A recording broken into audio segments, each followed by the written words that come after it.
2 ഗുണം 5 ഗുണം 7 ഗുണം 4 ഗുണം 2 ഗുണം 5 ഗുണം 7 എന്നതിന്റെ വർഗമൂലം എത്ര? സ്ക്വയർ റൂട്ട് എത്രയാണെന്ന് കണ്ടുപിടിക്കണം.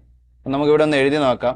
നമുക്ക് കാണേണ്ടത് സ്ക്വയർ റൂട്ട് ഓഫ് 2 ഗുണം 5 ഗുണം 7 ഗുണം 4 ഗുണം 2 ഗുണം 5 ഗുണം 7ന്റെ വർഗമൂലമാണ്.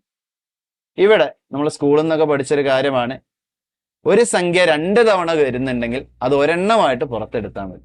അതായത് ഇവിടെ കണ്ടോ, ഈ 2ഉം ഈ 2ഉം. അപ്പൊ നമുക്ക് അത് ഒരു 2 ആയിട്ട് വർഗമൂലമില്ലാതെ പുറത്തേക്ക് വരും.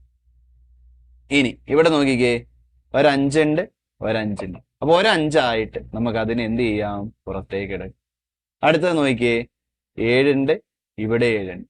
അപ്പൊ ഒരു 7 ആയിട്ട് നമുക്ക് അതിനെ പുറത്തേക്ക് ഇടാം. ഇനിയുള്ളത് ഒരു 4 ആണ്.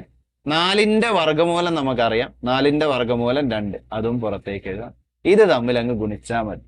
അപ്പൊ നോക്കാം, 2 ഗുണം 5 10, അവിടെ നിൽക്കട്ടെ. 7ഉം 2ഉം ഗുണിച്ചാ 14. അപ്പം 14ഉം 10ഉം ഗുണിച്ച വർഗമൂലം നമുക്ക് എത്രയാണെന്ന് പറയാം? 140 ആണെന്ന് പറയാം.